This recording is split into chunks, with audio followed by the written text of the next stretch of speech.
Ich begrüße dich recht herzlich zu meinem heutigen Video.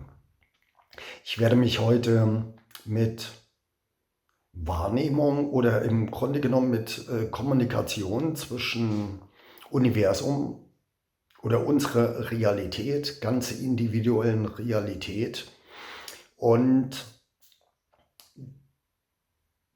dem Inneren, unserem Inneren beschäftigen.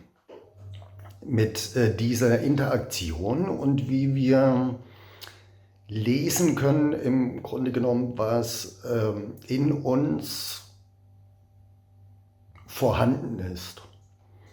Und es gegebenenfalls, wenn es uns nicht gefällt, auch zu lösen. Also im Grunde genommen ist die Realität, die wir erleben, also individuell wie auch kollektiv, ist eine Projektion. Also insofern, als dass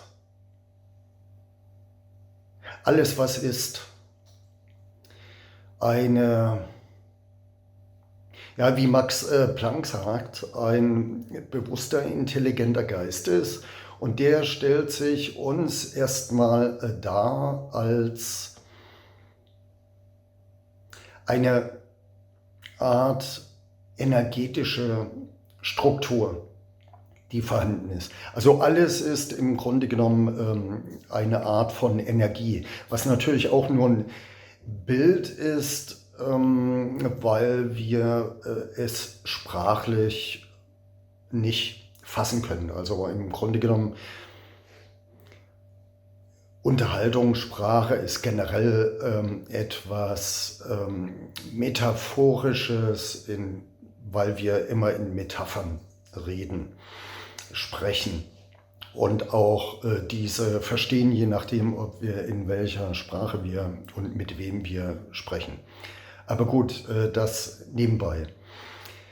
Jedenfalls diese energetische Struktur, die interpretieren wir. Jeder individuell für sich und daraus diese Interpretation zeigt sich uns im Außen.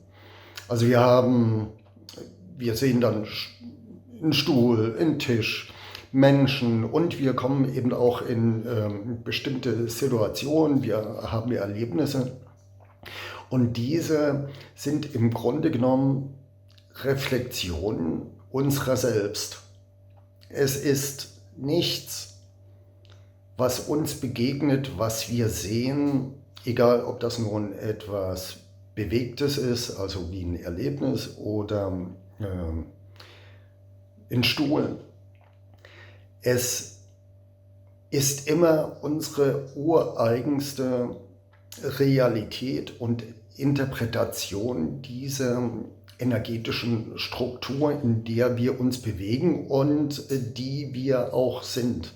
Also wir sind selbst bestehen aus diesem intelligenten, bewussten Geist, der, wie Max Planck sagt, die Ursache und der Grund aller Materie ist. Und wir haben durch unsere Erziehung, auch durch Vorfahren,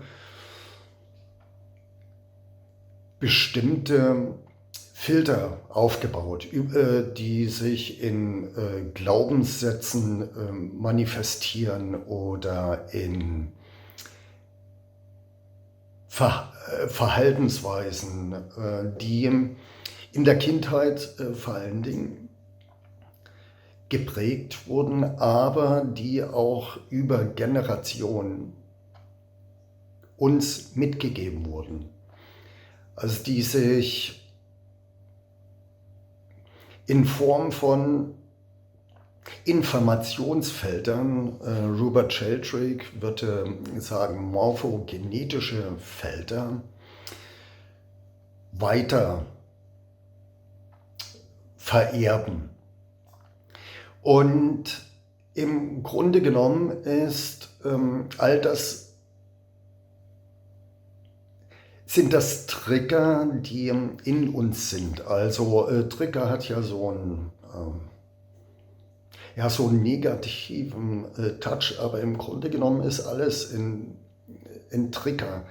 Es ist unsere innere Struktur, unser Filter, der sich über die Jahre aufgebaut hat und der uns die Welt so sehen lässt, wie wir sie sehen. Und dann ist Freude ist ein Trigger, aber auch Farben, also all, was uns begegnet, ist ein Trigger, denn wir könnten es nicht sehen, nicht wahrnehmen, wenn es nicht in uns vorhanden wäre. Es ist sozusagen ein Resonanzverhalten, was wir haben. Und deswegen ist es auch eine Art Kommunikation, eine Interaktion zwischen der Außenwelt, der vermeintlichen Außenwelt und unserem Innern. Und da ich ja sagte, wir können nur etwas wahrnehmen im Außen, weil wir Trigger haben in uns, bestimmte Strukturen, die resonieren mit dieser energetischen Struktur im Außen, ist die Welt, die wir sehen, unser eigenes Produkt. Wir stellen es in jedem Moment her. Und somit spiegelt sich nur das, was wir im Außen haben. Und wenn wir jetzt Situationen begegnen, die uns unangenehm sind oder die uns nicht gefallen und die in uns länger als 3 Sekunden resonieren, also wenn wir uns länger als 3 Sekunden nach dem entsprechenden Ereignis damit befassen, und das ist nicht viel, dann hat es was mit uns zu tun und nichts mit dem Außen. Das Außen zeigt uns dieses nur. Das gilt für Freude, die wir empfinden, für Liebe, die wir empfinden. Die resonieren wir, aber auch für Aggression, für Hass, für Missgunst und auch für schlechte Gefühle. Und das ist einerseits natürlich erstmal hart zu akzeptieren, dass der Grund in uns liegt, aber andererseits ist es ein Geschenk, denn dadurch haben wir die Möglichkeit, es selbst aufzulösen, und zwar nicht im Außen, sondern in uns. Das heißt, wenn uns bestimmte Sachen nerven, also es geht da auch so weit, es geht auch um Reichtum, es geht um Beziehungen, es geht um alle Bereiche, die unser Leben betrifft und was sich im Außen spiegelt, mit dem wir zufrieden sind, glücklich sind oder auch unzufrieden und unglücklich. Und wenn uns solche Sachen begegnen, die uns eben aufregen, wie ich gerade erwähnt habe, dann besteht die Möglichkeit, es uns bewusst zu machen, es anzugucken, es durchzufühlen, ohne es zu beurteilen. Im Grunde genommen mit so einer Dankbarkeit an diese Sache zu gehen, dankbar, dass das Universum, unsere Außenwelt, unsere Realität uns zeigt wie so ein Spiegel, dass wir das in uns tragen und es auflösen können. Also wir beachten es. Es ist im Grunde genommen wie ein Kind. Kinder, es herrscht ja die Vorstellung, ja, Kinder muss man loben und so, ist natürlich gut, aber im Grunde genommen sind Kinder glücklich, wenn sie beachtet werden. Und das geht uns im Grunde genommen auch so.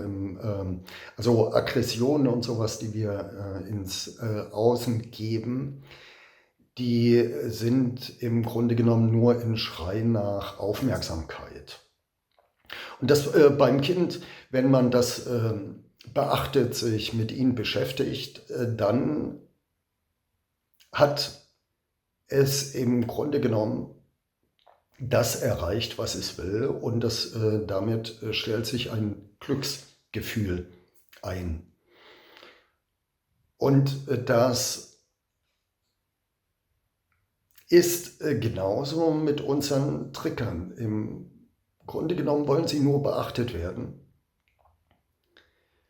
Nicht bewertet werden, sondern einfach nur beachtet, gefühlt werden, die entsprechenden Gefühle, weil alles, was wir im Außen sehen, ist verknüpft mit entsprechenden Gefühlen, die individuell sind. Also diese Verknüpfung, was man eben in bestimmten Situationen fühlt. Also der eine fährt Ski, einen steilen Hang runter, und der hat eben Angst davor.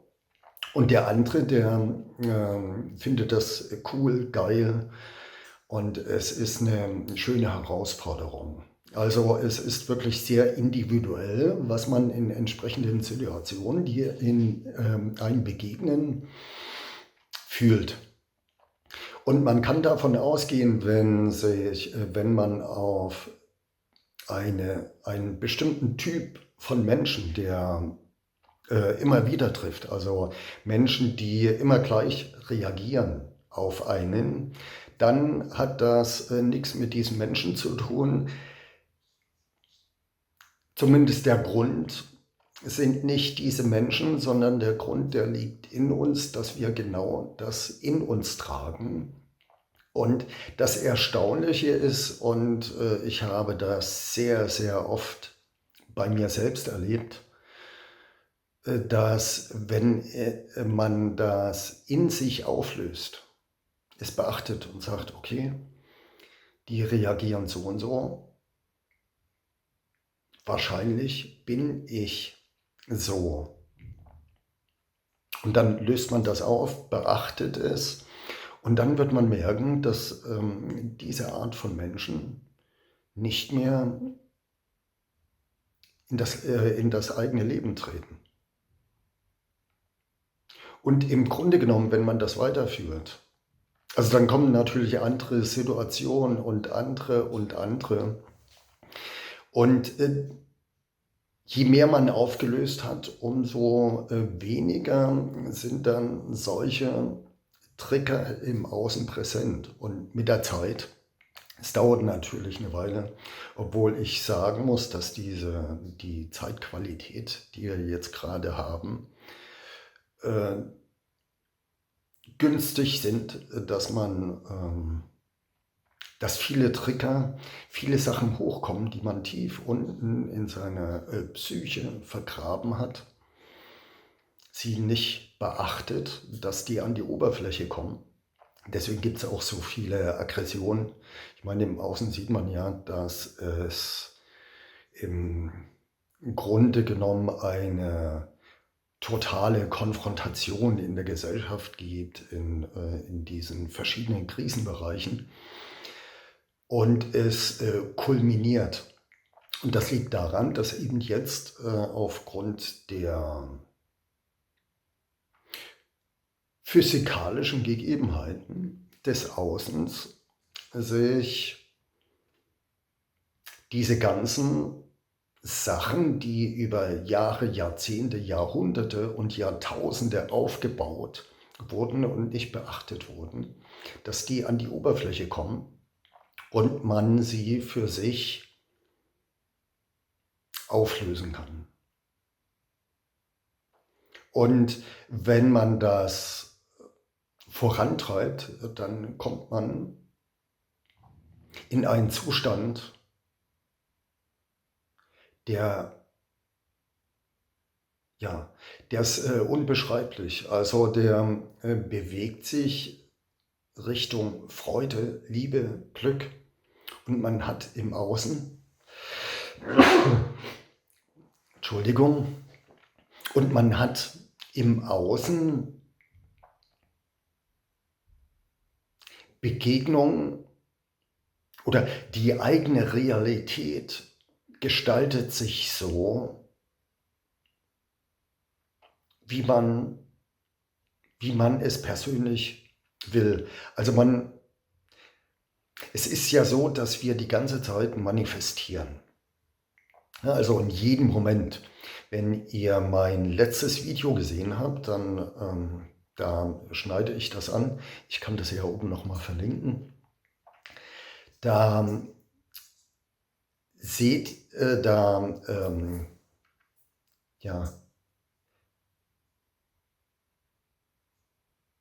ihr erkennt dort, also dass wir immer im Hier und Jetzt leben und genau im Hier und Jetzt die entsprechende, unserer inneren Struktur entsprechende Realität manifestieren. Und die zeigt sich dann eben im Nachhinein. Also man könnte sagen, also mit der Zeit, es ist im Jetzt, kreieren wir, schöpfen wir unsere ganz persönliche Zukunft. Und das mag vielleicht für den einen oder anderen illusionär klingen. Also wie kann denn das sein, dass dann es herrschen überall Kriege und es herrscht Chaos und ich habe kein Geld und so. Wie soll denn das urplötzlich sich ändern? Aber genau so ist es. Genau so ist es. Und das ist auch meiner Ansicht nach der effektivste Weg, eine friedliche Welt zu schaffen mit glücklichen Menschen.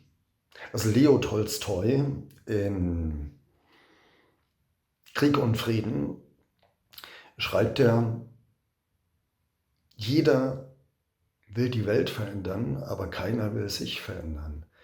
Und genau das ist es. Wenn man sich ändert, ändert man im Grunde genommen die Welt, weil wir alle zusammenhängen. Und wenn man davon ausgeht, dass es in den höheren Dimensionen, also ab der 5., 6. oder sagen wir außerhalb der Matrix, die bis zur 9. Dimension geht, keinen Raum gibt, der existiert da einfach nicht, dann sind wir eins. Das, was gesagt wird beim Urknall, dieser eine Punkt, der zusammengepresst war, wo alles schon drin war, genau das sind wir. Und demzufolge ist es so, dass wenn wir uns verändern, dann verändern wir die Welt. Und im Grunde genommen, wenn wir mit allen Triggern in uns aufgeräumt haben, dann tritt das ein, was von großen spirituellen Lehrern schon als Erleuchtung bezeichnet wird.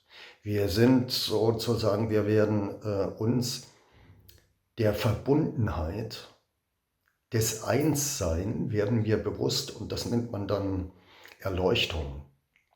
Also Bewusstwerdung insofern, als dass wir es wirklich fühlen, dass wir eins sind Und die Matrix ist im Grunde genommen das, was man Dualität nennt. Diese Trennung, die macht es uns eben möglich,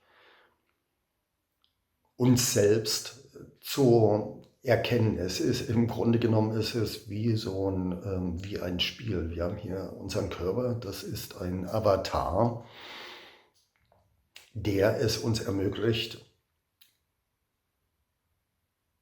einen Filter zu bilden, durch den wir die Welt betrachten und damit uns Herausforderungen schaffen. Und die Möglichkeit haben, uns rückzuerinnern und dann uns auf diese Ganzheit zuzubewegen.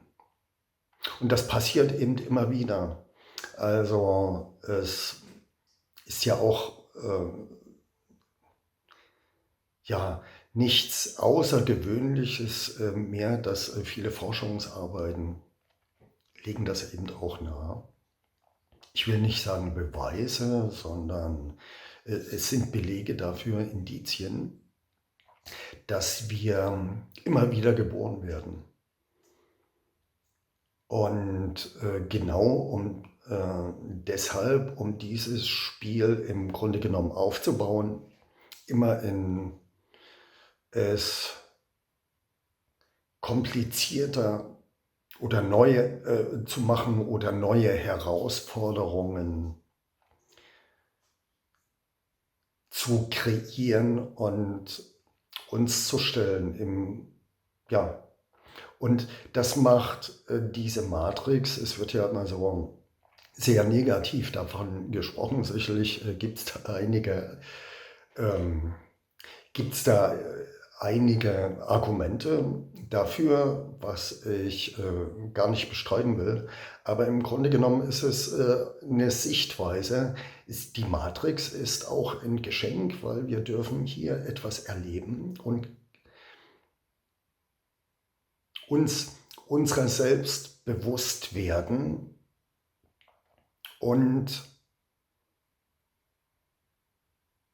ja, was Außergewöhnliches zu erfahren. Und wenn wir je mehr wir das verstehen, je mehr wir unser Inneres entwickeln, freilegen, es ist die ewige Apokalypse, also die Entschleierung unser Selbst. Und in Delphi, beim Orakel von Delphi am Eingang steht ja der berühmte Satz Gnodi Seauton, also erkenne dich selbst. Und genau darum geht es. Das ist Sinn und Zweck dieser Matrix. Und diese Matrix ist im Grunde genommen eine Einschränkung unseres Bewusstseins. Wie ein Blindwerden für unsere Ursprünge. Und je mehr wir unseren Ursprung erkennen, also uns selbst erkennen, umso mehr löst sich die Matrix auf. Und wir haben die Möglichkeit, uns so weiterzuentwickeln, dass wir das für uns nutzen können. Und im Grunde genommen ist all dieses Leid nur da, weil wir Sachen nicht sehen wollen, in Widerstand gehen, obwohl sie existieren in uns. Und wenn wir uns dem hingeben, indem wir es beachten, wie ich das vorhin am Anfang geschildert habe, lösen wir es auf. Und es wird dann im Grunde genommen so wie eine Forelle im Wasser. Also die schwimmt dort, es gibt einen reißenden Strom.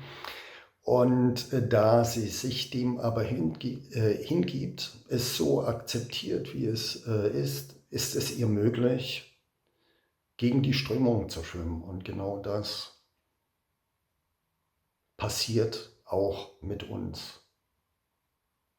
Ja, soweit dazu. Ich bedanke mich für deine Aufmerksamkeit. Ich würde mich über ein Like freuen, ein Abo auch.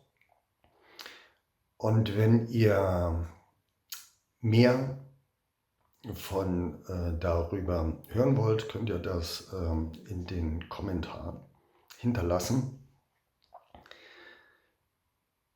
Ich habe auch einen Blog in der Community mit Herz, das werde ich unten verlinken.